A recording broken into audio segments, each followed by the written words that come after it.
जय हिंद दोस्तों, कैसे हैं आप सब। आज मैं जीवन सर आपके लिए लेकर आया हूं एक एग्ज़ाम की दृष्टि से बहुत ही महत्वपूर्ण टॉपिक, जिसका नाम है राइट टू एजुकेशन एक्ट 2009, जिसे हम अनिवार्य एवं निःशुल्क शिक्षा का अधिनियम 2009 के नाम से भी जानते हैं। इसे शॉर्टकट में आरटीई कहा जाता है। तो चलिए इसकी विशेषताओं को देखते हैं, आगे चल के इसके बारे में समझने का प्रयास करते हैं। और कोई भी ऐसे शिक्षक के एग्ज़ाम ना हो, यानी कोई भी ऐसे टीचिंग एग्ज़ाम ना हो, चाहे टेट हो, एसटेट हो, सीटेट हो, जेटेट हो, किसी भी तरह के टीचिंग एग्ज़ाम हो, उसमें इससे सवाल आते हैं और आते ही रहेंगे। तो कृपया इस वीडियो को अंत तक देखिएगा और अच्छा लगे तो लाइक ज़रूर कीजिएगा, अपने दोस्तों में शेयर कीजिएगा। और अगर आपने अभी तक चैनल को सब्सक्राइब नहीं किया है तो सबसे पहले सब्सक्राइब करके बेल आइकन को दबा लें, ताकि वीडियो का नोटिफिकेशन आपको सही समय पर मिलता रहे। तो चलिए वीडियो को फटाफट से शुरू करते हैं, आगे देखते हैं क्या है इसका उद्देश्य क्या था। आरटीई 2009 का उद्देश्य क्या था। अगर कोई चीज़ की स्थापना होती, कोई संगठन बनता है या कुछ भी कार्य होते हैं, तो उसके कुछ ना कुछ उद्देश्य है। जैसे हमारा उद्देश्य क्या है कि आपको जानकारी देना, आपको पढ़ाना, और आपका उद्देश्य क्या है, आपको पढ़ना, ताकि आपका एग्ज़ाम अच्छे से निकल सके। तो पहले पॉइंट को देखते हैं कि शिक्षा का अधिकार अधिनियम 2009 6 से 14 वर्ष की आयु के बच्चों के लिए निःशुल्क शिक्षा प्रदान करना है। पहला उद्देश्य यही है कि जो बच्चे हैं जिसकी आयु 6 से 14 वर्ष है, उसी को, ऐसा नहीं कि 14 वर्ष से ज़्यादा हो गया तो उसको भी, ऐसा नहीं, सिर्फ 6 से 14 वर्ष तक के। और ये जो संशोधन किया गया, ये संशोधन हुआ है 86वां संशोधन। ये जो नया अधिकार लाया गया बच्चों के लिए शिक्षा का अधिकार, तो ये 86वां संशोधन हुए। बहुत सारे संशोधन हुए हैं, तो ये 86 नंबर वाला संशोधन है। और इसमें अनुच्छेद 21A को जोड़ा गया। और ये कब हुआ था संशोधन? ये संशोधन हुआ था 12 दिसंबर 2002 को। अब देखिए अनुच्छेद 21A, तो अनुच्छेद 21A मौलिक अधिकार है। अनुच्छेद 21 जो है मौलिक अधिकार है, और मौलिक अधिकार में ए करके जोड़ा गया एक नया शिक्षा का अधिकार अधिनियम। और इसे राज्यसभा में 20 जुलाई 2009 को तथा लोकसभा में 4 अगस्त 2009 को पारित किया गया। नेक्स्ट देखते हैं कि 26 अगस्त 2009 को राष्ट्रपति के हस्ताक्षर, जब तक राष्ट्रपति हस्ताक्षर नहीं करेंगे, कोई भी बिल, जिसको हम लोग विधेयक कहते हैं, लोकसभा में जाता है, राज्यसभा में जाता है, और अगर राष्ट्रपति नहीं उस पर साइन करेंगे तो वो कानून का रूप नहीं ले पाएगा। यानी राष्ट्रपति जो है बहुत बड़ा पद होता है, भारत का सर्वोच्च पद कहा जाता है इसे। इसलिए भारतीय संविधान भारत में मुख्य हैं, क्या हैं देख लीजिए। एक लोकसभा है, एक राज्यसभा है, और एक राष्ट्रपति है। तो ये तीनों बहुत ही इम्पोर्टेंट सदन हो जाते हैं। इनसे तीनों से गुजरने के बाद ही कोई विधेयक कानून का रूप ले पाता है। 1 अप्रैल 2010 को, यानी एक नए सत्र के द्वारा, 2009 तक तो हुआ ही था, तो इसे अचानक से लागू नहीं किया गया। 2010 को नए सत्र, हमारा सत्र क्या चलता है, अप्रैल का सत्र चलता है। तो उसी सत्र यानी 1 अप्रैल 2010 से पूरे भारत में इसको लागू कर दिया गया। तो यानी भारत भी एक ऐसा देश बन गया जो अपने यहाँ के बच्चों को शिक्षा का अधिकार देता है। इससे पहले, यानी भारत से पहले 134 देश ऐसे थे जिन्होंने ये अधिकार दे चुका था। तो भारत का नंबर क्या आया, 135वां। 22 दिसंबर 2008 को, अब देखिए ये सब जगह की बात नहीं हो रही है, ये सिर्फ और सिर्फ राजस्थान की बात हो रही है। राजस्थान ही एक पहला राज्य ऐसा बना जिन्होंने 1 से लेके 12 तक, हमारे यहाँ 1 से लेके 8 तक होती है, लेकिन राजस्थान में 1 से लेके 12 तक, यानी 12वीं तक बच्चों को निःशुल्क शिक्षा दी जाती है। और ऐसा करने वाला भारत का यह पहला राज्य बना, राजस्थान। 29 मार्च 2011 को राजस्थान विधानसभा द्वारा राजस्थान निःशुल्क एवं अनिवार्य बाल शिक्षा का अधिकार अधिनियम 2011 पारित हुआ।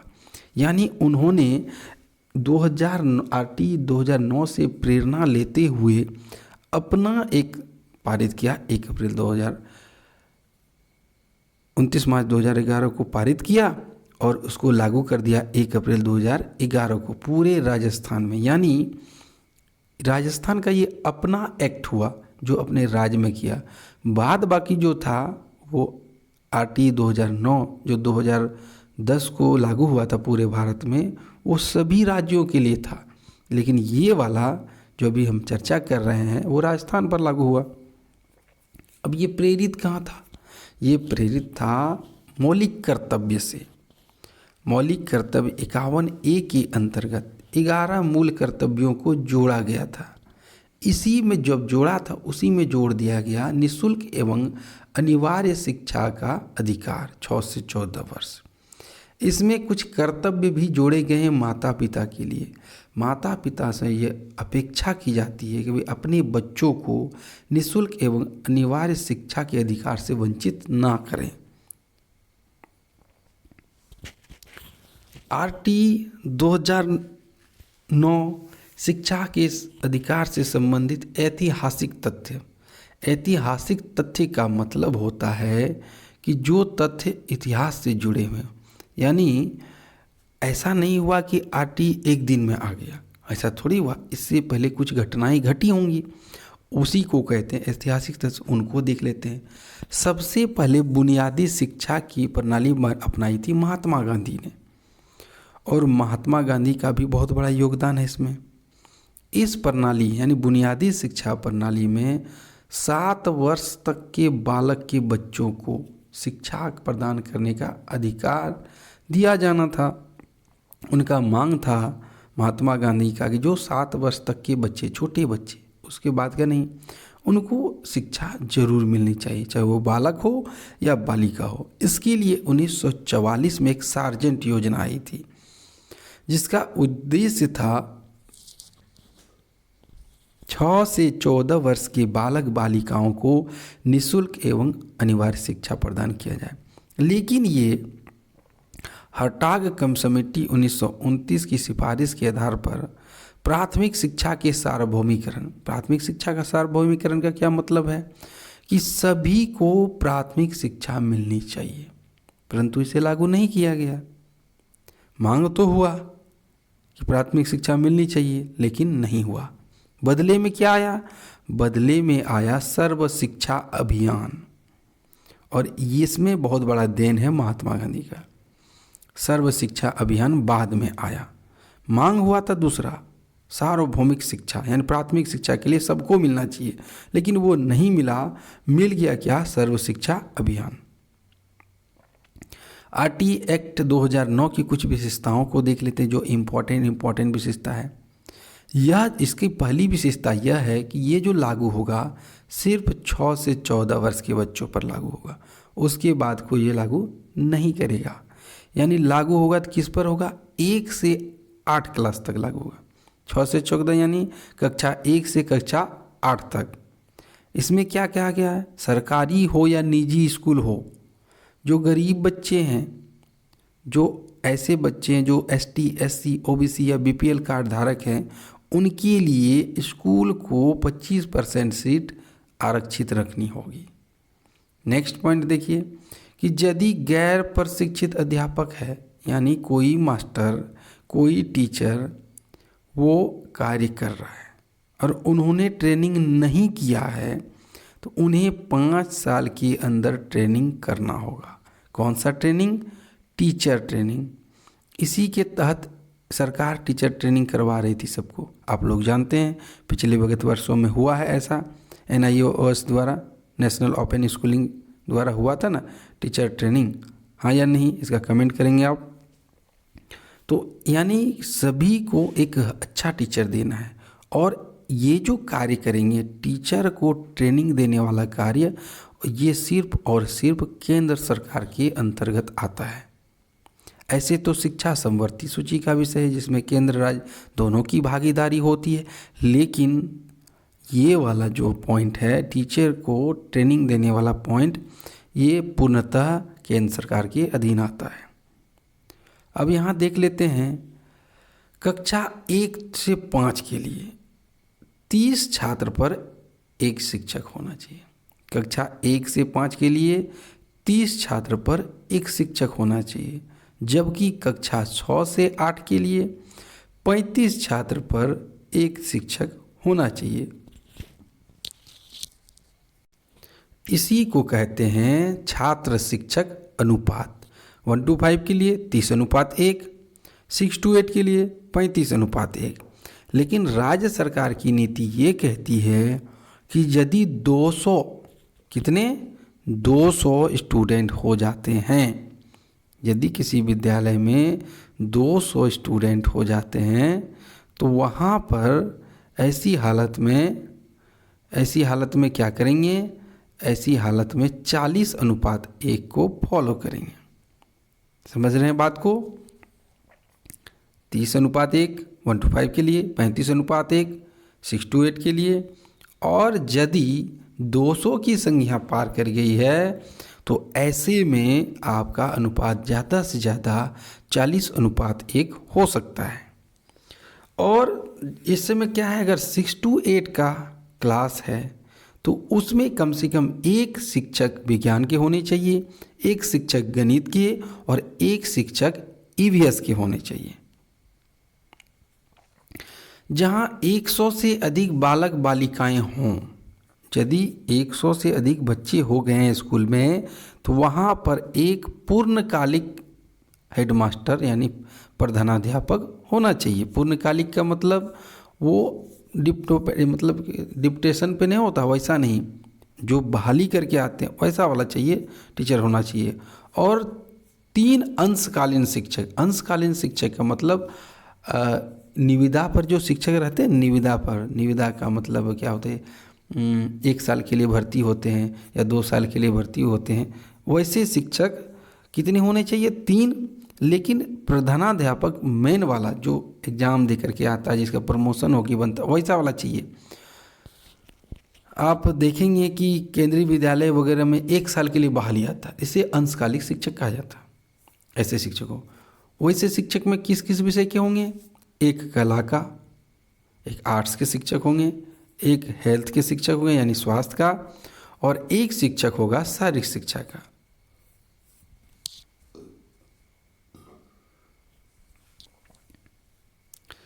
एक पूर्ण कार्य करने वाला कार्यपालक अध्यापक भी होना चाहिए। एक बहुत सारे पूर्ण कार्य मतलब सभी प्रकार के कार्य करने के लिए एक शिक्षक और होना चाहिए। RT 2009 के अंतर्गत 1 से 5 तक के जो शिक्षक होते हैं उन्हें या तो 200 दिन पढ़ाना है या 800 घंटे। तो इस हिसाब से आप रेशियो निकालेंगे तो आपका होगा 0 कट गया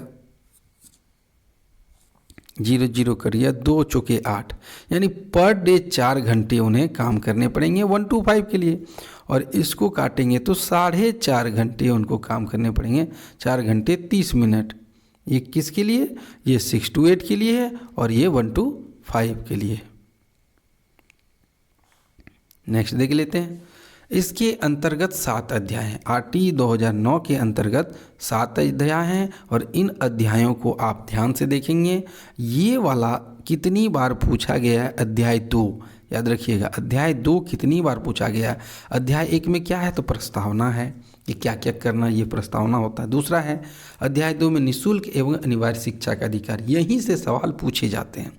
अध्याय 3 में है केंद्र सरकार, राज्य सरकार, स्थानीय सरकार और अभिभावकों के दायित्व, यानी सबका क्या क्या दायित्व है और निर्भर करता है दायित्व पर।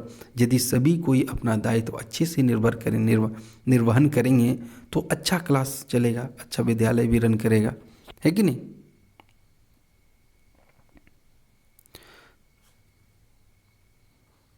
तो बात करते हैं हम चौथे दायित्व की, अध्याय 4 की। तो इसमें स्कूल और शिक्षकों के दायित्व हैं।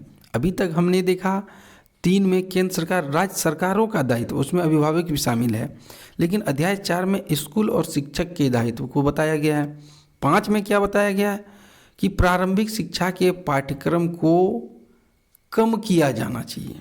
यहाँ पर कम छूट गया है, क्या छूट गया है इसको हम लिख देते हैं, यहाँ पर छूटा है कम किया जाना चाहिए, यानी शिक्षा के बोझ को कम करना है। और छठा है बाल अधिकारों का संरक्षण। बाल अधिकारों का संरक्षण का मतलब उनके कुछ अधिकार हैं, उन्हें बोलने दिया जाए, उन्हें खेलने दिया जाए, उसे खुद से करने दिया जाए, उन्हें धमकाया ना जाए, उन्हें मारा न जाए, ये आते हैं। अध्याय 7 की बात करें तो इसमें अन्य प्रासंगिक बातें, जो जरूरी बातें हैं उनको भी अध्याय 7 में रखा गया है। इसमें आरटी 2009 में 38 अनुच्छेद हैं जो निम्न प्रकार से है। एक में है संक्षिप्त नाम और विस्तार। संक्षिप्त नाम क्या हुआ? RTE, right to education act. दूसरा में क्या है? अनुच्छेद 2 में कहा गया है, परिभाषा दिया गया है RTE का। 3 में है निःशुल्क अनिवार्य शिक्षा का अधिकार। 4 में है वैसे बच्चे जिन्हें प्रवेश नहीं मिला है और प्रारंभिक शिक्षा नहीं पूरी की है उनके लिए व्यवस्था कीजिए, उनके लिए प्रबंधन कीजिए। यानी वैसे बच्चे जो अभी तक पढ़े ही नहीं हैं और उनको कहीं एडमिशन नहीं मिला है, उनके लिए व्यवस्था करना होगा। बिना TC का, बिना बर्थ सर्टिफिकेट का आपको सरकारी स्कूल में एडमिशन लेना होगा। अन्य विद्यालयों में स्थानांतरण का अधिकार है अनुच्छेद 5 में, कि मान लीजिए किसी को ट्रांसफ़र किया जाएगा, TC लेकर के बच्चे जाते हैं, दूसरे स्कूलों में नाम लिखाते हैं। जैसे कोई बच्चा पढ़ रहा, उन्होंने नवोदय का एग्ज़ाम निकाला तो वो TC लेंगे और TC लेके नवोदय जाएंगे। तो ये सब के बारे में जानकारी इसमें है। छठा है 3 वर्ष के भीतर बुनियादी ढांचा तैयार करना होगा और तय सीमा के अंदर विद्यालय तैयार करना होगा। ऐसे तैसे नहीं बिठा सकते हैं, वो गुरुकुल वाला सिस्टम नहीं है। बिल्डिंग अच्छा होना चाहिए, खेल का मैदान होना चाहिए, बुनियादी ढांचा आपको सही समय पर तैयार करना होगा। नेक्स्ट है केंद्र और राज्य सरकार के इस अधिनियम में उपबंधों को लागू करना, निधियां उपलब्ध करना। देखिए पैसा तो जरूरी है, अगर नियम नहीं होंगे, केंद्र सरकार कितना देगा, राज्य सरकार कितना देगा, तो नियम तो करना होगा, धन का भी व्यवस्था करना होगा। 8वां है समुचित सरकार के कर्तव्य। तो सरकार का तो कुछ कर्तव्य होगा ना, सब मिला जुला के क्या कर्तव्य है? स्थानीय पदाधिकारी के कर्तव्य होगा, माता पिता का कर्तव्य होगा। समुचित सरकार का विद्यालय पूर्व शिक्षा के लिए व्यवस्था, विद्यालय पूर्व शिक्षा के लिए व्यवस्था, इसको जरा ध्यान से समझेंगे आप। विद्यालय पूर्व शिक्षा से व्यवस्था का मतलब है कि बच्चे डायरेक्ट स्कूल में नहीं आते हैं, वो आंगनबाड़ी जाते हैं, वो घरों में पढ़ते हैं। तो आंगनबाड़ी जाने का मतलब है कि बच्चे वहाँ खेलने सीखते हैं, बैठने सीखते हैं, ताकि वो घर से थोड़ा देर बाहर रह सकें। साथ में समायोजन करते हैं, सामाजिकता सीखते हैं, ताकि जब वो स्कूल जाएं तो वहाँ बच्चे आपस में लड़े नहीं। ये लड़ने झगड़ने खेलने कूदने का काम आप कर लीजिए आंगनबाड़ी में।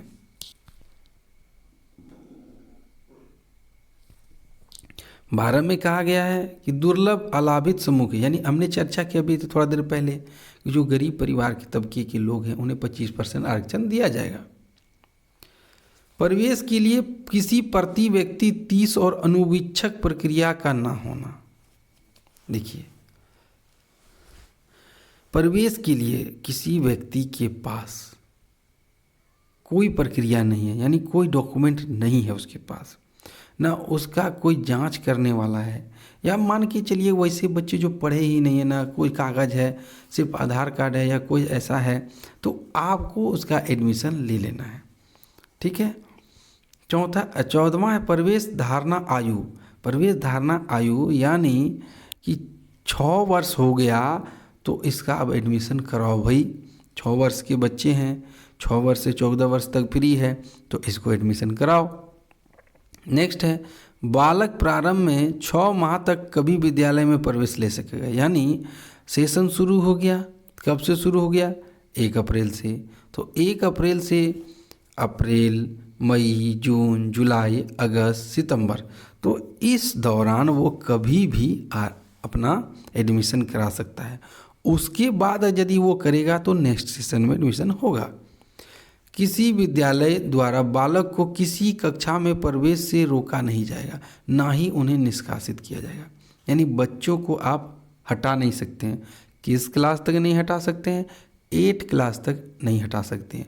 आप ये भी नहीं कर सकते हैं कि भाई आपको हम एडमिशन नहीं लेंगे, मेरे स्कूल में कोटा फुल हो गया, इतना आप बात नहीं कर सकते हैं। आपके यहाँ अगर कोई एडमिशन के लिए आया है तो आपको एडमिशन देना होगा, और 8वां क्लास तक आप उसको नहीं निकाल सकते। बालक को दंड नहीं दे सकते हैं। देखिए 17 अनुच्छेद 17 कहता है बालक को शारीरिक या मानसिक दंड आप नहीं दे सकते हैं। 18वां कहता है मान्यता प्रमाण पत्र के बिना किसी विद्यालय स्थापित नहीं किया जाना चाहिए। यानी यदि कोई स्कूल खुल रहा है तो स्कूल का कुछ सर्टिफिकेट भी होना चाहिए, उसको रजिस्ट्रेशन कराना पड़ेगा, उसको मान्यता लेना पड़ेगा। 19वां उसी से जुड़ा हुआ है, उसके कुछ नियम हैं, मानक हैं, यानी कुछ तो नियम हैं जिसके तहत विद्यालय क्या है कि बिल्डिंग होना चाहिए, ट्रेन टीचर होने चाहिए, आपका खेल का मैदान होना चाहिए, पीने की व्यवस्था होनी चाहिए, लेटरिन बाथरूम होना चाहिए, ये सब देखा जाता है। अनुसूची 20 में कहा कि जो भी चीज़ बनाई गई है इसमें संशोधन कर सकते हैं। प्रत्येक विद्यालय में एक विद्यालय समिति का गठन करेगा। विद्यालय समिति का चर्चा हमने ऑनलाइन क्लास में भी किया था। उसमें 75% भागीदारी संरक्षक तथा 50% भागीदारी महिलाओं की होगी। कहने का मतलब इस समिति का जो भागीदारी होगा वो अभिभावक पर होगा। यानी विद्यालय प्रबंधन समिति जो बनाई जाएगी उसमें हिस्सेदारी किसकी होगी? तो उसमें हिस्सेदारी होगी अभिभावक की। समझ में आ रही बातें? चलिए आगे बढ़ते हैं। विद्यालय प्रबंधन समिति, हाँ यही समिति की बात हम कर रहे थे, और इसमें जो अध्यक्ष होंगे विद्यालय प्रबंधन समिति का अध्यक्ष जो होगा वो होगा अभिभावक। और समिति एक विद्यालय विकास योजना बनाएगी। विद्यालय का विकास कैसे किया जाना है, क्या ज़रूरत है, वो कमेटी जो है वही डिसाइड करेगी।